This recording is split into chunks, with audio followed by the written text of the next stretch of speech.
Hello to my booktube and book-loving friends. This is a video about books. My name is Linda Jo Martin, and on YouTube I am called Book Lady. That's my booktube channel. So I am here with another video. I know it's been a long time since you've heard from me. I thought I'd just drop in and try to restart my channel now that I am not constantly traveling around. I was for a long time just traveling and living in my van. Well, you know, a matter of months. I mean, you can see from my channel video posting history that I haven't posted anything here for about 6 months, and I have been living in my van 6 months, and I still sleep in my van. But I have a place, and it's in a beautiful little town that I love very much. And it's in Northern California, so glad to be back in Northern California, although I will be going back to North Idaho in a few months. So for right now I'm going to do some more videos, and I thought I'd start with the February wrap-up. So here is what I read during the month of February. I want to tell you, even though I wasn't making videos during the last 6 months, I was reading books, and I may someday try to do a video explaining what all those books were, but for today I am just talking about the books that I read during February 2020. And the first book that I have on my list is The Wych Elm by Tana French. I've been reading all these books digitally, so I don't have hard copies of most of them. Tana French, yeah, she's written a lot of books, and I read some reviews of this book, The Wych Elm, and people were saying this is not one of her best books, but it is the only Tana French book I have ever read, and I liked it a lot. It is a murder mystery, and I thought it was very unique and well written, and it made me want to read more of her books, especially knowing that people are saying her other books are better. So that's intriguing. Yeah. So basically I thought that The Wych Elm could be something about witches, and I wasn't interested in reading fantasies or witches or anything like that, but it turns out The Wych Elm is just the type of elm tree that it is. And then the next, I'm reading off of my phone here, because I should say I put all of this on a web page on my blog. It's lindajomartin.com, and every month I do a list of the books that I'm reading, and I have sort of like a daily diary thing going on. Like on my February page, I have a list of all the books that I've read during the month, and then at the bottom of the page there's a daily, or almost daily, just a little diary of things I've done and things I've read about that day, in case anyone wants to know, which probably you don't, but I kind of like having a record of it. Okay, so the second book that I read in February was Daughters of the Lake by Wendy Webb. This is not what I would call a 5-star read, but it was okay. There were some aspects of it I liked. It started with a woman who was having dreams about another woman being murdered, and she wasn't having dreams of the girl being murdered. Okay, she was just having dreams of another woman and imagining herself as that other woman. Anyhow, the body of the other woman that she had dreamed about ended up being washed onto the beach near her father's home. So it was also a murder mystery.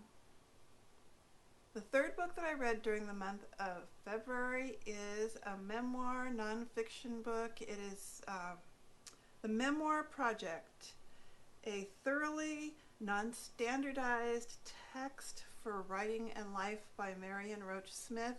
It is 5 short chapters. I do believe it was an audiobook, and I listened to it. It was very pleasant, easy to read. Probably not a very long audiobook, maybe 3 hours, something like that, I'm guessing, because it's only 5 chapters. But there was a lot of great information in it. I recommend it to anyone who is writing a memoir. which, by the way, I am writing a memoir this year. I and a friend of mine, a close friend, we're both writing memoirs and trying for one chapter a month. So the next book that I read, let's go down to Digging In by Loretta Nyhan. That is a fiction and sort of a contemporary fiction about a woman who is widowed, who worked in an advertising agency, but she found peace by digging in her yard. And I read it at a time that was just really meaningful to me, because I need to go dig in my yard. Now that I have a yard, this place needs some work done to it. Just gardening. I like to garden, and it looks like I'm going to be here most of the year, so need to get on that. So the next one that I read, okay, so there is a book club. I have landed in a beautiful little town with a book club, and so I'm reading with these other people, and the current reading that we're doing is the book called Ramona, which, okay, let's go to Ramona. I've got that on this list here somewhere. Ramona by Helen Hunt Jackson.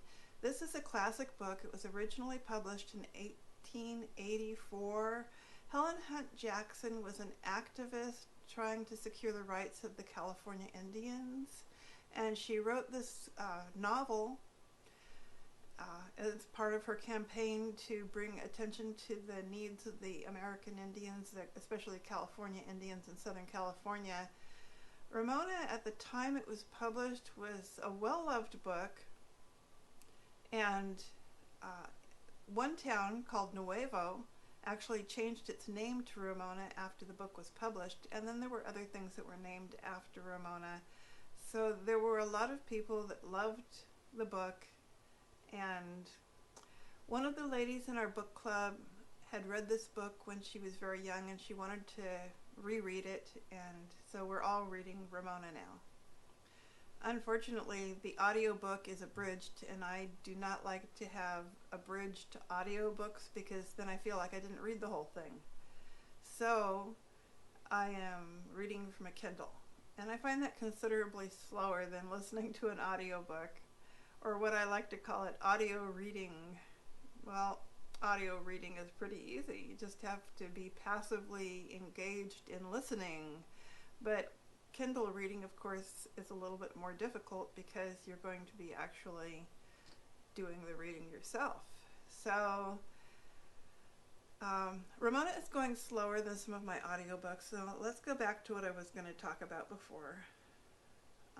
One of the other ladies in the reading group wanted somebody to read My Brilliant Friend by Elena Ferrante, because she had been reading it and she wanted to discuss it with somebody. Well, I took up the challenge and got this book. Elena Ferrante's first book in the Neapolitan trilogy is My Brilliant Friend, and it's about girls growing up in Naples, Italy, and it's pretty good. It's a well-loved book, and it doesn't have a lot of plot. It's just pretty much an account of them growing up and what it was like there, and the different kinds of personalities in the neighborhood. So very interesting in its own way, even without a plot. Still, apparently it's a major new TV series, so that's cool.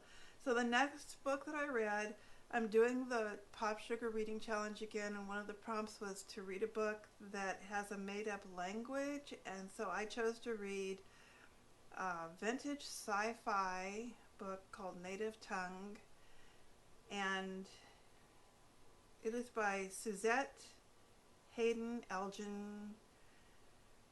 It was pretty interesting. People say it's dated, but that's just because at the very beginning of the book it says that in the 1990s some laws were passed to remove all rights from women, and we all know that didn't happen. because we've already lived through the 1990s at this point. The book was originally published in 1984. So it's also a trilogy. It's the first of 3 books, and I probably won't read the other 2 books. I thought it was kind of interesting. These women living in a society that was very much suppressing them, and then a lot of the book had to do with the linguists. The linguists were the people who were able to translate, and translation was very important because the action of the book takes place in a couple of centuries from now, and there were a lot of aliens visiting this planet to trade with Earth people, and so linguists were very important to be able to learn the language of the aliens so that trade could happen. Anyhow, fascinating book. The next one that I'm reading, or that I have read, is Beloved by Toni Morrison. An amazing novel. If you haven't read it, I very much recommend it. It starts out in the first chapter talking about the ghost that is in their house, and it's the ghost of a child, and it just gets pretty complicated from there on in, and I won't go through the whole thing, but I think it's a very important book and beautifully written, and since I am a writer, it taught me a lot about writing, to read such good quality literature. So I hope everyone will read Beloved by Toni Morrison. On my blog I have a video of the authors. I try to find videos of the authors of most of the books that I read to put on my blog, and anyhow, forget that. So the next book I read after that was a nonfiction by Ta-Nehisi Coates. Ta-Nehisi Coates, and his book is Between the World and Me, and it was basically how to live as a black person in our civilization. And basically, it was a letter that he wrote to his son, very personal letter and narrative, that things he wanted to tell his son about living as a black man in the United States. So the next book that I read last month is The Lab Girl by Hope Jaron, which is a memoir. It's a very good memoir, and she has a lab in a university. So she went in the memoir through mainly 2 different labs, and she ended up in Hawaii. The first lab was in Georgia, the second one Maryland, and the third one in Hawaii. And it really just opened up my eyes to how difficult it is to be a scientist in a lab in a university. So very interesting, and her relationship with her lab assistant was also quite fascinating. Very close, but they're not married to each other, but they're very close in other ways. And then the next book, I guess that's all that I've actually read through. I won't go through the ones that I'm currently reading until I get to my next video, which will be about March. Now I am reading a couple of Christian books, wouldn't you know it? So the first one is with a women's Bible study, and it is Follow by Andy Stanley. We read the book, it's not really a book, it's a workbook. Mostly when we're together we read it, and then there's some lessons to do outside of class, but it's really easy stuff. And then we get together and we watch a video, and I have to say the videos with Andy Stanley are just fantastic. I love his sense of humor. I am also reading with a friend of mine the Pray for America Bible, which is a 1-year study Bible. You're supposed to do daily readings. I'm kind of behind on my reading right now, but I'm pretty much trying to keep up with it. And then the other one that I'm reading along with that is Praying Through the Bible with Your Kids by Nancy Guthrie. It's sort of like a devotional, but it goes along with this one-year study plan. And well, if you're a parent and you care about your kids, then you probably understand why this devotional is so meaningful to me. So that is it for books that I have been reading in February. And I will get back to you again with another video to talk about books that I will be reading in March.